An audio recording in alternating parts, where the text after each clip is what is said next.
चंद्रकांत दांगट पाटील विद्यालय प्रशासनाला अवैधरित्या शुल्क वसुलीविरोधात प्रशासकीय अधिकाऱ्यांचा दणका. पत्रकार परिषदेमध्ये सामाजिक कार्यकर्ते डॉ. अभिषेक हरिदास, अभिजित खेडकर यांची माहिती. वडगाव बुद्रुक परिसरातील विद्यानगरमध्ये असलेल्या चंद्रकांत दांगट पाटील प्राथमिक विद्यालयाच्या प्रशासनाने अवैधरित्या विद्यार्थ्यांकडून उकळलेल्या शुल्काची रक्कम परत करण्याचे निर्देश प्रशासकीय अधिकाऱ्यांनी दिले आहेत, अशी माहिती या संस्थेच्या गैरकारभाराविरोधात सातत्याने लढा देणारे डॉ. अभिषेक हरिदास व अभिजित खेडकर यांनी एका पत्रकार परिषदेत दिली. यावेळी बोलताना डॉ. अभिषेक यांनी सांगितले की महाराष्ट्र शासनाने सन 1987 साली केलेल्या महाराष्ट्र शैक्षणिक संस्था कायद्याअंतर्गत कॅपिटेशन फी घेण्यास प्रतिबंध करण्यात आला आहे. या कायद्यानुसार कॅपिटेशन फी किंवा अव्वाच्या शुल्क वसूल केल्यास गंभीर गुन्हा मानला जातो. विद्यानगर येथील चंद्रकांत दांगट पाटील प्राथमिक विद्यालयामध्ये केवळ 250 रुपये फी असताना पहिलीच्या विद्यार्थ्यांकडून डोनेशनच्या नावाखाली तब्बल 2750 रुपये तर इयत्ता दुसरी व तिसरीच्या विद्यार्थ्यांकडून 5250 रुपये उकळले जात होते. हा उघड नियमभंग व गुन्हा आहे. मात्र या विद्यालयाचे अध्यक्ष माजी नगरसेवक विकास दांगट यांना मंत्री चंद्रकांत पाटील व माजी महापौर मुरलीधर मोहोळ यांच्याकडून अभय मिळत आहे. त्यामुळे त्यांच्या विरोधामध्ये अधिकारी लवकर कारवाई करीत नव्हते, असा आरोप त्यांनी केला.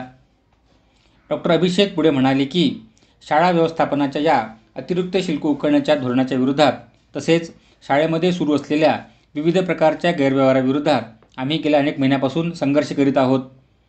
सातत्याने आम्ही संस्थेच्या या गैरकारभाराच्या विरोधात सहाय्यक धर्मादाय आयुक्त पुणे, प्रादेशिक उपसंचालक कार्यालय प्राथमिक शिक्षण विभाग पुणे, पुणे महानगरपालिका प्रशासकीय अधिकारी या सर्वांकडे कारवाईची मागणी करीत राहिलो.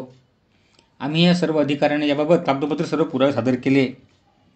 या सर्व पुराव्यांची चौकशी करून व आमच्या सततच्या पाठपुराव्यानंतर अखेर प्रशासकीय अधिकाऱ्यांनी एक आदेश काढून चंद्रकांत दांगट पाटील विद्यालयाच्या व्यवस्थापनाला त्यांनी घेतलेले फीचे सर्व पैसे 15 दिवसांमध्ये परत करण्याचे निर्देश दिले आहेत. हा शाळा व्यवस्थापनाच्या गैरकारभाराला बसलेला मोठा दणका आहे. जोपर्यंत पालकांना शाळेकडून पैसे परत दिले जात नाही तोपर्यंत आमचा लढा सुरूच राहणार असल्याचे त्यांनी यावेळी सांगितले. Yes sir. कैलास चंद्रकांत यशवंत दांगट पाटील शिक्षण व क्रीडा मंडळ संचलित जी शाळा आहे या शाळेच्या संदर्भात जे डोनेशन घेतलं जात आहे विद्यार्थ्यांकडनं, या डोनेशन विषयी पुराव्याविषयी आम्ही तक्रार दाखल केली होती आणि या पुराव्याविषयी दाखल केलेल्या तक्रारीवरती तब्बल 1 वर्ष कुठलीही कारवाई करण्यात आली नाही. याच्यात आम्ही सर्व पुरावे जोडले होते, विद्यार्थ्यांच्या फियांच्या रिसिटसह बँकेचे अकाउंट डिटेल्स. या सर्व पुरावे देऊन देखील प्रशासन कुठलीही कारवाई करत नव्हतं. उलट आम्हाला प्रशासनाकडनं असं सांगितलं जात होतं की चंद्रकांत पाटील आणि महापौर यांच्या दबावामुळे आम्ही करू शकत नाही. हे स्पष्ट वाक्य आम्हाला अधिकारी बोलत होते.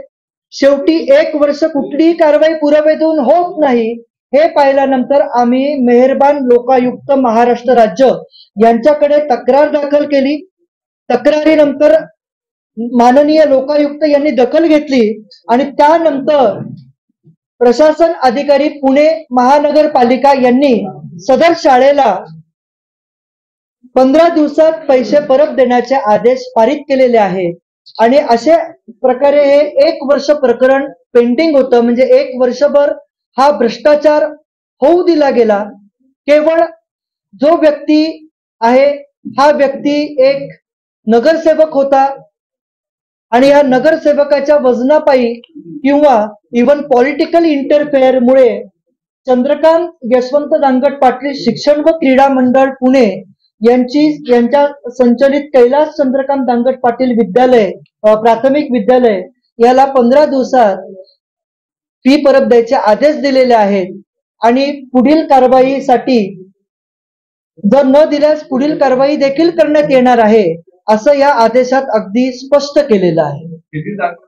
24ला 15 दिवसाची मुदत पूर्ण होतीये आणि जर यांनी पैसे जर परत दिले नाही तर या प्रकरणामध्ये आम्ही अँटी करप्शन ब्युरो यांच्याकडे तक्रार फाईल करणार आहोत. कारण का ही अनुदानित शाळा आहे, अनुदानित शाळेला पब्लिक फंड आहे, त्यामुळे पब्लिक पण घेत असताना यांना अशा प्रकारे बेकायदेशीर पैसे घेणं म्हणजे एक प्रकारे लाच घेण्यासारखंच आहे. त्यामुळे या अधिकारी देखील याच्यामध्ये रिस्पॉन्सिबल राहतील जर यांनी त्याची म्हणजे व्याजासकट वसुली विद्यार्थ्यांच्या फियांची केली नाही तर. साहेब, ऍक्च्युली जर आपण पाहिलं की आमची जी पहिली तक्रार होती ही तक्रार 21/3/2023 ला आम्ही दाखल केली होती आणि आज फेब्रुवारी सुरू आहे 2024 चा. जर एक वर्षभर याच्यावरती कुठलीही कारवाई होत नाही याचा अर्थ असा आहे की इथे राजकीय दबाव आणि इव्हन आम्ही म्हणत नाही तर हे पालिका अधिकारी आम्हाला म्हणायचे. जेव्हा आम्ही त्यांच्याकडे विचारणा करायला जायचो तेव्हा पालिका अधिकारी म्हणायचे की आमच्यावरती राजकीय दबाव आहे आणि सदर व्यक्ती हा जो आहे हा नगरसेवक आहे आणि त्यामुळे ह्याच्या शाळेवरती आम्ही कारवाई करू शकत नाही. याच्यामध्ये आमदार इन्व्हॉल्व आहेत, आमदारांनी आम्हाला दबाव टाकलेला आहे असं अधिकाऱ्यांचं म्हणणं होतं. त्यानंतर मीनाक्षी राऊत यांची बदली पण देखील झाली आणि त्यानंतर पुढे वाकरे साहेब आले, सुनंदा वाकरे साहेब आले आणि त्यांनी ही कारवाई मात्र केली.